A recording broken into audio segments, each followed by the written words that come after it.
ലോകപരമായ കാര്യങ്ങളിൽ സമയം ചെലവഴിക്കുകയും അതുപോലെയുള്ള കാര്യങ്ങൾ കൊണ്ട് ശരീരവും മനസ്സും ഹൃദയവും നിറയ്ക്കുകയും ചെയ്യുന്നത് കൊണ്ടാണ് ഇന്ന് ഇത്രയധികം ബലഹീനരായ വിശ്വാസികൾ ഉണ്ടാകുവാൻ കാരണം. എന്നിട്ടും തങ്ങളുടെ ജീവിതത്തിൽ ശക്തിയില്ലാതിരിക്കാൻ കാരണമെന്ത് എന്ന് അവർ ചിന്തിക്കുന്നു.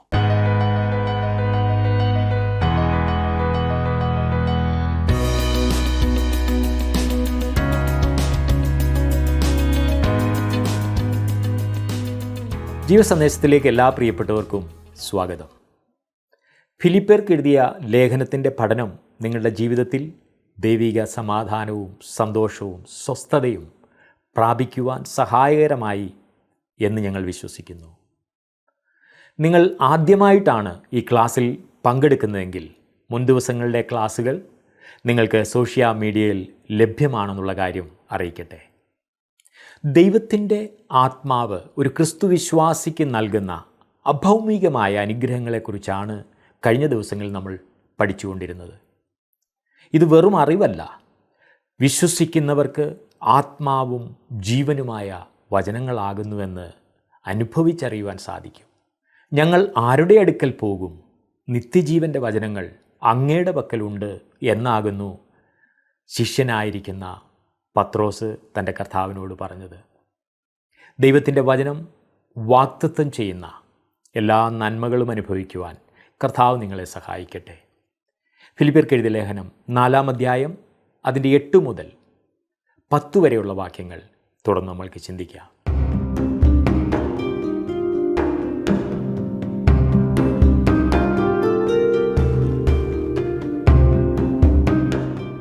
ആകുല ചിന്തയെ അകറ്റുവാനുള്ള മാർഗങ്ങളാകുന്നു വിശുദ്ധ പൗലോസ് ഫിലിപ്പിയിലെ വിശ്വാസികൾക്ക് പറഞ്ഞു കൊടുക്കുന്നത് എന്ന് മറക്കരുത്. കാരണം മനുഷ്യൻ്റെ എല്ലാം ഏറ്റവും വലിയൊരു പ്രശ്നമാണിത്. അത് പൗലോസ് കൈകാര്യം ചെയ്യുന്നു. ആദ്യം അവൻ പറഞ്ഞ ഒരു മരുന്ന് ആകുല ചിന്തകൾ വരുമ്പോൾ പ്രാർത്ഥിക്കുക എന്നത്രേ.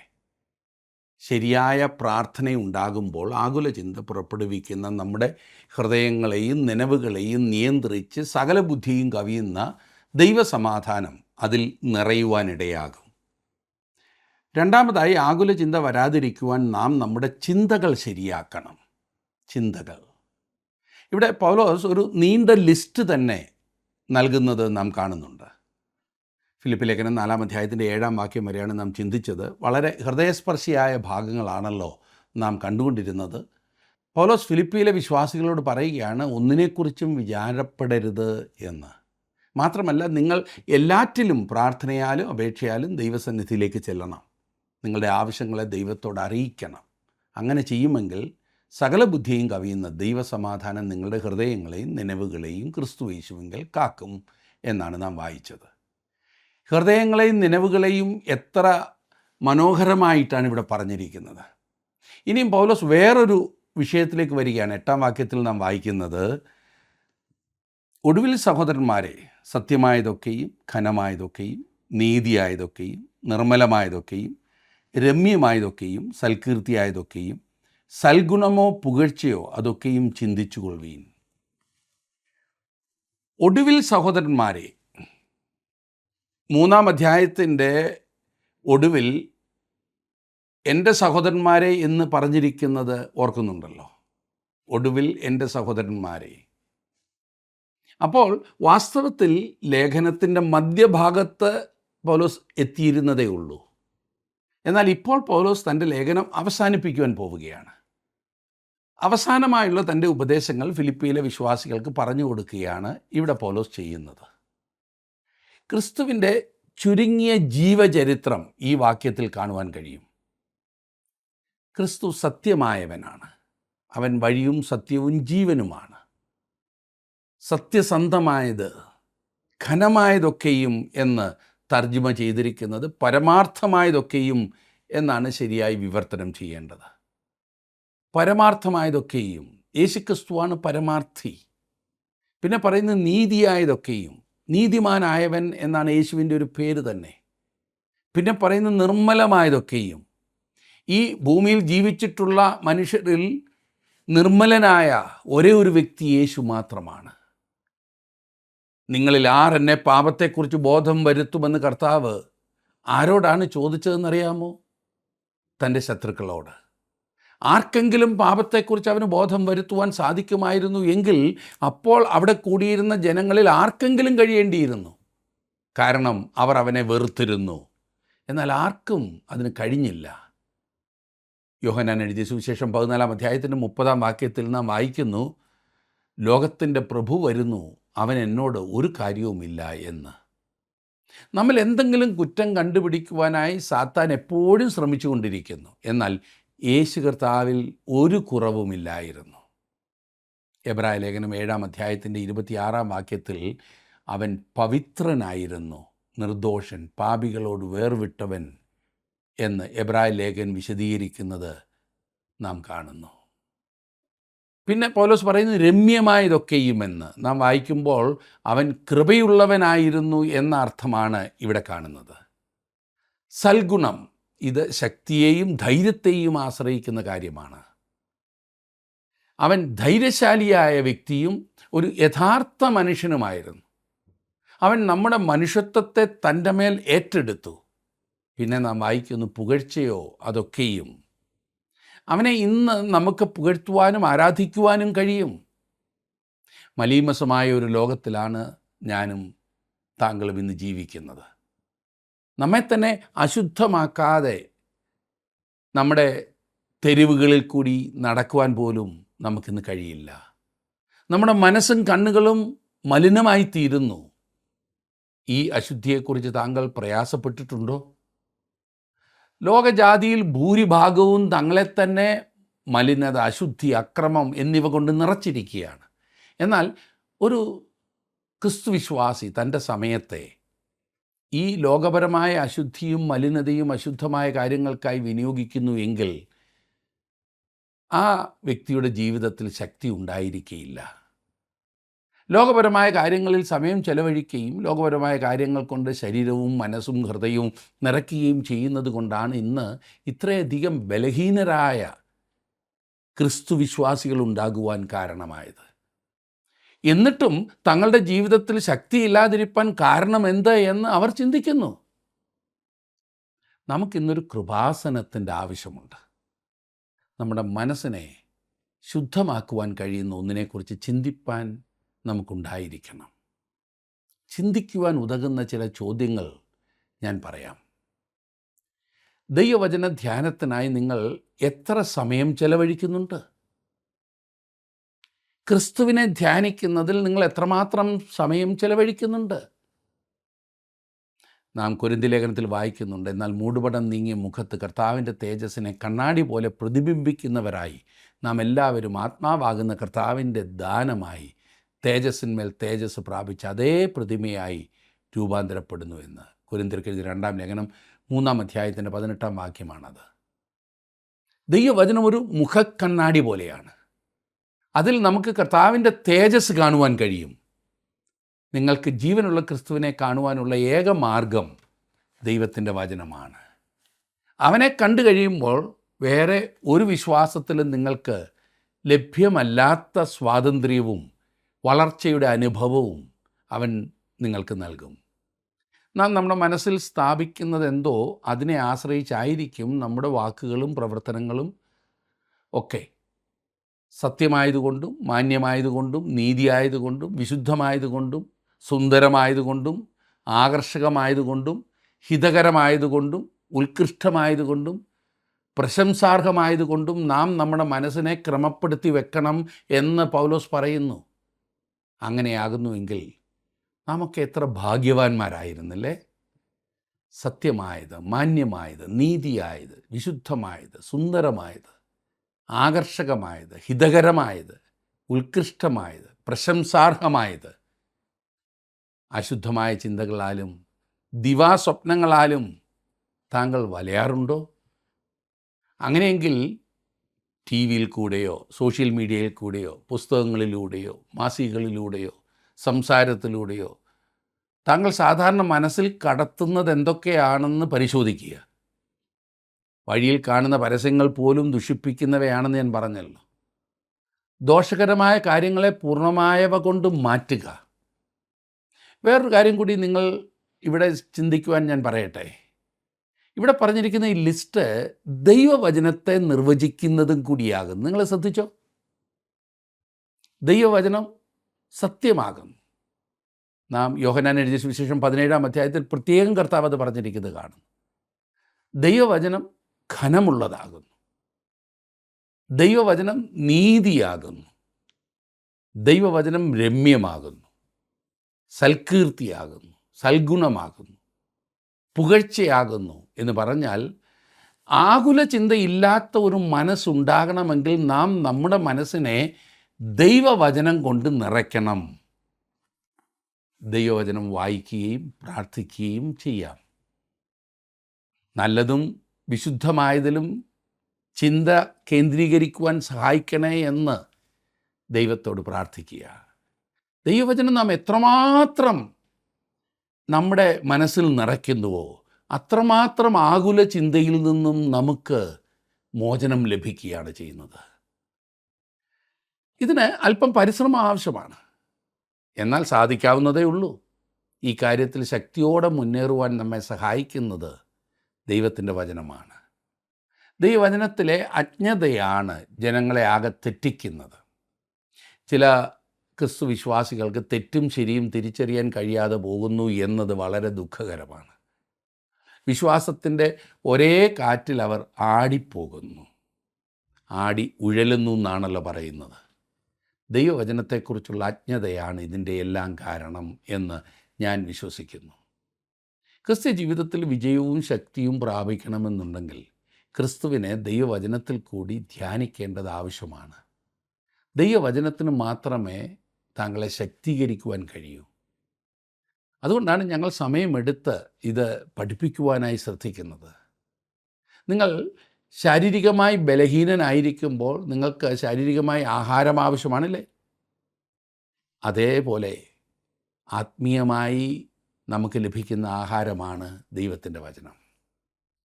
ദൈവവചന ധ്യാനത്തിൽ നാം സമയം ചെലവഴിക്കുന്നതിൽ കൂടി മാത്രമേ ആത്മീയമായി വളരുവാൻ സാധിക്കുകയുള്ളൂ. അതുകൊണ്ടാണ് എന്നും ഈ പഠനം നിങ്ങൾക്ക് എത്തിച്ചു തരുന്നത്. പ്രയോജനമാകുന്നു എന്ന് പ്രതികരിക്കുന്നതിന് വളരെ നന്ദി. യേശുക്രിസ്തുവിനെ വെളിപ്പെടുത്തി തരുന്ന വചനമാണ് നമ്മുടെ ഈ വചനം. അവനെ കാണുവാനുള്ള കണ്ണുകളുണ്ടെങ്കിൽ തിരുവചനത്തിൻ്റെ ഓരോ താളുകളിലും അവനെ നമുക്ക് ദർശിക്കുവാൻ കഴിയും. നാം അവനെ കാണേണ്ടത് ആവശ്യമാണ്. ക്രിസ്തുവിനെ വാസ്തവമായി നാം നമ്മുടെ ജീവിതത്തിൽ അനുഭവമാക്കണം. ക്രിസ്തുവിൻ്റെ തേജസ് കാണുവാൻ കഴിഞ്ഞാൽ അത് സാധ്യമായി തീരും. ക്രിസ്തുവിനെ ധ്യാനിക്കുകയും ആരാധിക്കുകയും അവനെ പുകഴ്ത്തുകയും ചെയ്യേണ്ടത് ആവശ്യമത്രേ. ഇനിയും 9-ാം വാക്യത്തിലേക്ക് നാം വരുമ്പോൾ അവിടെ കാണുന്നത്, എന്നോട് പഠിച്ചും ഗ്രഹിച്ചും കേട്ടും കണ്ടുമുള്ളത് പ്രവർത്തിപ്പീൻ, എന്നാൽ സമാധാനത്തിൻ്റെ ദൈവം നിങ്ങളോട് കൂടെയിരിക്കും. ജീവിതത്തിൽ നിന്നും ആകുല ചിന്ത അകറ്റുവാൻ പൗലോസ് പറഞ്ഞു തരുന്ന മറ്റൊരു കാര്യം 9-ാം വാക്യത്തിൽ ഞാനിപ്പോൾ വായിച്ചതാണ്. അതെ, നമ്മുടെ ജീവിതം മറ്റുള്ളവർക്കനുസരിക്കുവാൻ കൊള്ളുന്നതായിരിക്കണം. ഇവിടെ പറയുന്നത് പ്രവർത്തിപ്പീൻ. പ്രവർത്തിപ്പീൻ എന്നതിന് പ്രയോഗിക്കുക അല്ലെങ്കിൽ പ്രായോഗികമാക്കുക എന്ന അർത്ഥമാണുള്ളത്. എൻ്റെ ജീവിതത്തെ അനുകരിക്കുവാനായി സഹവിശ്വാസികളെ ആഹ്വാനം ചെയ്യുവാനുള്ള പ്രാഗൽഭ്യം പൗലോസ് അപ്പോസ്തലനുണ്ടായിരുന്നു. മറ്റ് വിശ്വാസികൾക്ക് മാതൃകയായ ജീവിതം നയിക്കുവാൻ അവന് കഴിഞ്ഞു. 3-ാം അധ്യായത്തിൻ്റെ 17-ാം വാക്യത്തിൽ നാം വായിച്ചല്ലോ, സഹോദരന്മാരെ, നിങ്ങളെല്ലാവരും എന്നെ അനുകരിപ്പീൻ, ഞങ്ങൾ നിങ്ങൾക്ക് കാണിച്ച മാതൃക പ്രകാരം നടക്കുന്നവരെയും കുറിക്കൊള്ളുവീൻ.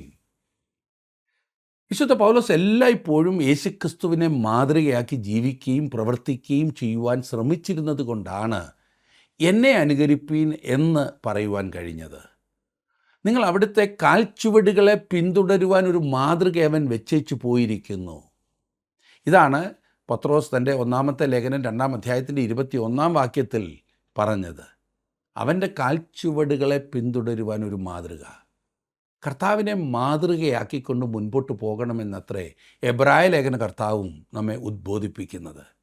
വിശ്വാസത്തിൻ്റെ നായകനും പൂർത്തി വരുത്തുന്നവനുമായ യേശുവിനെ നോക്കിക്കൊണ്ട് നമ്മുടെ ഓട്ടം സ്ഥിരതയോടെ ഓടുവാൻ എബ്രായ ലേഖകൻ ആഹ്വാനം ചെയ്തിരിക്കുന്നത് നാം കാണുന്നു. എന്നാൽ നമ്മുടെ ചുറ്റുമുള്ള ജനം ക്രിസ്തുവിനെ അല്ല, വിശ്വാസികളായി നമ്മെയാണ് നോക്കുന്നത് എന്ന് മറക്കരുത്.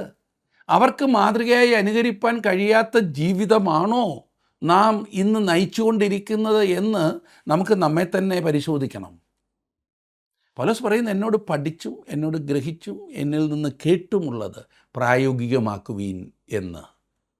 നമുക്ക് പറയുവാൻ കഴിയുമോ തൻ്റെ ജീവിതത്തിൻ്റെ കേന്ദ്ര ബിന്ദുവായി പൗലോസ് ക്രിസ്തുവിനെ കണ്ടിരുന്നതിനാൽ അവന് വിജയകരമായ ഒരു ക്രിസ്തീയ ജീവിതം നയിക്കുവാൻ സാധിച്ചതുപോലെ എനിക്കും സാധിക്കുന്നുണ്ട് എന്ന്? എന്നെ ശ്രദ്ധിക്കുന്ന പ്രിയ സുഹൃത്തേ, താങ്കളുടെ ജീവിതം ഈ പറഞ്ഞതുപോലെ പവിത്രമായ ഒന്നാണോ? എപ്രകാരമുള്ളതാണ് താങ്കളുടെ ജീവിതം? അതിൻ്റെ എല്ലാ വശങ്ങളും അവൻ പറയുകയാണ്. വിജയകരമായ ഒരു ജീവിതം മറ്റുള്ളവർക്ക് മാതൃകാപരമായ ഒരു ജീവിതമായിരിക്കും. അങ്ങനെ മാതൃകാപരമായ ഒരു ജീവിതമാണോ താങ്കൾ നയിക്കുന്നത്? അല്ല എങ്കിൽ ദൈവത്തിൻ്റെ ശക്തിക്കും സഹായത്തിനുമായി ക്രിസ്തുവിങ്കിലേക്ക് കടന്നു വന്നേ മതിയാകൂ. വേറെ മാർഗം ഇല്ല എന്നാണ് നാം കാണുന്നത്. ഇനിയും അടുത്ത വാക്യത്തിലേക്ക് വരുമ്പോൾ പൗലോസ് പറയാണ്, നിങ്ങൾ പിന്നെയും എനിക്ക് വേണ്ടി വിചാരിപ്പാൻ തുടങ്ങിയതിൽ ഞാൻ കർത്താവിൽ വളരെ സന്തോഷിച്ചു. മുമ്പേ തന്നെ നിങ്ങൾക്ക് വിചാരമുണ്ടായിരുന്നെങ്കിലും അവസരം കിട്ടിയില്ല. പ്രധാനമായും നന്ദി സൂചകമായി എഴുതിയ ഒരു ലേഖനമാണ് ഫിലിപ്പി ലേഖനം എന്ന് ഇതിൻ്റെ ആരംഭത്തിൽ നാം കണ്ടതാണല്ലോ. ആ വിഷയത്തിലേക്ക് പ്രവേശിക്കുന്നതിന് മുൻപ് പൗലോസ് അപ്പോസ്തലൻ ക്രിസ്തീയ അനുഭവത്തെക്കുറിച്ചാണ് സംസാരിച്ചത്. തുടർന്ന് അവൻ അവരുടെ ദാനത്തെ ഓർത്ത് അവർക്ക് നന്ദി പറയുവാൻ പോവുകയാണ്. 2 സംവത്സരമായി ഫിലിപ്പിയിലെ സഭ പൗലോസുമായുള്ള എല്ലാ ബന്ധവും നഷ്ടപ്പെട്ട ഒരവസ്ഥയിലായിരുന്നു. കാരണം അവർക്കറിയില്ലായിരുന്നു അവൻ എവിടെ പോയെന്ന്. അക്കാലത്ത് ഇന്നത്തെ പോലെ ആശയവിനിമയം നടത്തുവാനായിട്ട് കമ്മ്യൂണിക്കേഷൻ മെത്തേഡ്സ് ഒന്നും ഇല്ലായിരുന്നല്ലോ. യെരുശലേമിൽ തടവിലാക്കപ്പെട്ടതിന് ശേഷം പൗലോസ് എവിടെ പോയി എന്ന് അവർക്ക് യാതൊരു വിവരവുമില്ലായിരുന്നു. പൗലോസിനെ റോമിൽ ഒരു കാരാഗ്രഹത്തിലേക്ക് മാറ്റി എന്ന അറിവാണ് പിന്നീട് അവർക്ക് ലഭിച്ചത്. കഴിഞ്ഞ വർഷങ്ങളിൽ പൗലോസുമായി ബന്ധം പുലർത്തുന്നതിനോ അവൻ എന്തെങ്കിലും ഒരു ദാനം അയച്ചു കൊടുക്കുന്നതിനോ കഴിയാതെ പോയതിന് അവർ ക്ഷമാപണം ചെയ്തു. നിങ്ങൾ പിന്നെയും എനിക്ക് വേണ്ടി വിചാരിപ്പാൻ തുടങ്ങിയതിനാൽ ഞാൻ കർത്താവിൽ വളരെ സന്തോഷിച്ചു എന്ന് പൗലോസ് പറയുന്നു. എന്നിട്ട് പറയാണ്, മുമ്പേ തന്നെ നിങ്ങൾക്ക് വിചാരമുണ്ടായിരുന്നു, എങ്കിലും അവസരം കിട്ടിയില്ല എന്ന് പറഞ്ഞുകൊണ്ട് പൗലോസ് അവരെ ആശ്വസിപ്പിക്കുകയാണ് ചെയ്യുന്നത്. നിങ്ങൾ എന്നെക്കുറിച്ച് അറിയാതിരുന്നത് കൊണ്ടാണ് എന്നെ സഹായിപ്പാൻ നിങ്ങൾക്ക് കഴിയാതിരുന്നത് എന്നെനിക്കറിയാം. ഇതത്ര പൗലോസ് ഇവിടെ വ്യക്തമാക്കുന്നത്. പൗലോസ് എത്രമാത്രം സ്നേഹത്തോടാണ് അവരോട് ഇടപെടുന്നത്. അവരോട് പറഞ്ഞില്ല, നിങ്ങൾ ശ്രമിച്ചതായിരുന്നേൽ കണ്ടുപിടിക്കാമായിരുന്നു, ഞാൻ എന്തുമാത്രം ബുദ്ധിമുട്ടാണ് അനുഭവിച്ചത് എന്ന് നിങ്ങൾക്കറിയില്ല. ഒരു പരിഭവമില്ല, ഒരു പരാതിയുമില്ല. 11-ാം വാക്യത്തിൽ നാം വായിക്കുന്നത് ശ്രദ്ധിച്ചാട്ടെ, വളരെ പ്രധാനപ്പെട്ട മറ്റൊരു വാക്യം. ബുദ്ധിമുട്ട് നിമിത്തമല്ല ഞാൻ പറയുന്നത്, ഉള്ള അവസ്ഥയിൽ അലംഭാവത്തോടെ ഇരിപ്പാൻ ഞാൻ പഠിച്ചിട്ടുണ്ട്. താൻ ഒരിക്കലും അവരോട് സഹായ അഭ്യർത്ഥന നടത്തിയിട്ടില്ല എന്ന് പൗലോസ് പറയുന്നു. താൻ ഏതവസ്ഥയിലും സംതൃപ്തനായിരിക്കാൻ ശീലിച്ചിരുന്നു. കാരാഗ്രഹത്തിലോ സ്വതന്ത്രനായി പുറത്തോ ഈ വ്യത്യാസം പൗലോസിനെ ബാധിച്ചിരുന്നില്ല. സംഗതികളെല്ലാം ഭംഗിയായും കൃത്യമായും നടന്നാൽ, നാം ശരിയായ സ്ഥാനത്തായിരുന്നാൽ നാം സംതൃപ്തരായിരിക്കുമെന്നാണ് നമ്മിൽ പലരും ചിന്തിക്കുന്നത്. ഈ സംതൃപ്തിക്കായി നമ്മുടെ സാഹചര്യത്തിലും ചുറ്റുപാടിലും ആശ്രയിക്കുന്നു എന്നാണ് അതിൻ്റെ അർത്ഥം. അങ്ങനെയുള്ളവർക്ക് ഒരിക്കലും സംതൃപ്തരായിരിക്കാൻ സാധിക്കില്ല. നമ്മുടെ സംതൃപ്തിയെ നിയന്ത്രിക്കുന്നത് പലപ്പോഴും സാഹചര്യമാകും. എന്നാൽ പൗലോസ് അപ്പോസ്തലൻ ഏതവസ്ഥയിലും എല്ലായ്പ്പോഴും സംതൃപ്തനായിരിക്കാൻ ശീലിച്ചിരുന്നു. ആരോടാണിത് പറയുന്നത്? അവന് ദാനം അയച്ചു കൊടുത്ത ആ വ്യക്തികളോടാണ് അവനിത് പറയുന്നത്. അവൻ പറയുകയാണ്, എനിക്ക് സംതൃപ്തിയേ ഉള്ളൂ. അടുത്ത വാക്യത്തിൽ നാം കാണുന്നത് 12-ാം വാക്യത്തിൽ, താഴ്ചയിലിരിപ്പാനും സമൃദ്ധിയിലിരിപ്പാനും എനിക്കറിയാം, തൃപ്തനായിരിക്കാനും വിശന്നിരിപ്പാനും സമൃദ്ധിയിലിരിപ്പാനും ബുദ്ധിമുട്ടനുഭവിപ്പാനും എല്ലാം ഞാൻ ശീലിച്ചിരിക്കുന്നു. പൗലോസ് പറയാണ്, നിങ്ങളുടെ ദാനത്തെ ഞാൻ അഭിനന്ദിക്കുന്നു. എന്നിരുന്നാലും സാമ്പത്തികമായി ഏറ്റവും താണ നിലയിലും ഏറ്റവും ഉയർന്ന നിലയിലും ജീവിക്കുവാൻ ഞാൻ ശീലിച്ചിട്ടുണ്ട്. അതെനിക്കറിയാമെന്നാണ് പൗലോസ് അപ്പോസ്തലൻ ഇവിടെ പറയുന്നത്. ഒന്നുമില്ലാതിരുന്ന പല സന്ദർഭങ്ങളിലും അവൻ സംതൃപ്തനായിരുന്നു. ഒന്നുമില്ലാതിരുന്ന ആ ചുറ്റുപാടിൽ അവന് ധാരാളമായി ഉള്ളതുപോലെ അവൻ ജീവിച്ചു. ഇതൊരു തരം കപടഭക്തി അല്ലേ എന്ന് ചില ആളുകളെങ്കിലും ചിന്തിക്കും. അല്ല, തൻ്റെ ജീവിതത്തിൻ്റെ രീതി അതായിരുന്നു. ചില ആളുകൾ എത്ര ഉണ്ടെങ്കിലും ഇല്ല ഇല്ല ഇല്ല ഇല്ല എന്നേ പറയും. അവർക്ക് എത്ര കിട്ടിയാലും ഇല്ല എന്നേ വരൂ. എന്നാൽ ചില ആളുകൾ എത്ര ഇല്ല എങ്കിലും അവർക്കതൊരു പ്രശ്നമല്ല. ദൈവം നൽകിയ അവസരങ്ങളായി കണ്ട് അവർ ദൈവത്തെ മഹത്വപ്പെടുത്തും. അപ്പോഴും പൗലോസ് തൃപ്തനായിരുന്നു. അപ്പോൾ അത്യാഗ്രഹം ഒന്നും ഉണ്ടായിരുന്നില്ല. ഇന്ന് ആളുകൾക്ക് ഇല്ലാത്തതല്ലല്ലോ പ്രശ്നം, അത്യാഗ്രഹം. എത്ര കിട്ടിയാലും പോരാ. എന്നെ ശ്രദ്ധിക്കുന്ന പ്രിയ സുഹൃത്തേ, നാം പഠിച്ചിരിക്കേണ്ട ഒരു ശ്രേഷ്ഠമായ പാഠമാണ് പൗലോസ് ഇവിടെ പഠിപ്പിക്കുന്നത്. ഏത് സാഹചര്യത്തിലും ഏതവസ്ഥയിലും സംതൃപ്തമായ ജീവിതം, ദൈവത്തോടുകൂടെ അങ്ങനെ ഒരു ജീവിതം നയിക്കുവാൻ കഴിയുന്നത് അനുഗ്രഹിക്കപ്പെട്ട പദവിയാണ്. ആദായ മാർഗം അറ്റുപോകുമ്പോൾ, വരുമാനം കുറയുമ്പോൾ ദൈവത്തെ ദുഷിക്കുകയും അവനോട് പിറുപിറുക്കുകയും ചെയ്യാറുണ്ട്. ഇസ്രായേൽ ജനം നിരന്തരം കാട്ടിയ ആ വലിയ പാപം അതായിരുന്നു. ഏതവസരത്തിലും ദൈവത്തെ മഹത്വപ്പെടുത്തുന്നതിനും എല്ലാറ്റിനും സ്തോത്രം ചെയ്യുന്നതിനും നാം തയ്യാറായിരിക്കേണ്ടതത്രേ. അതൊരു പ്രത്യേക ദൈവകൃപയാണ്.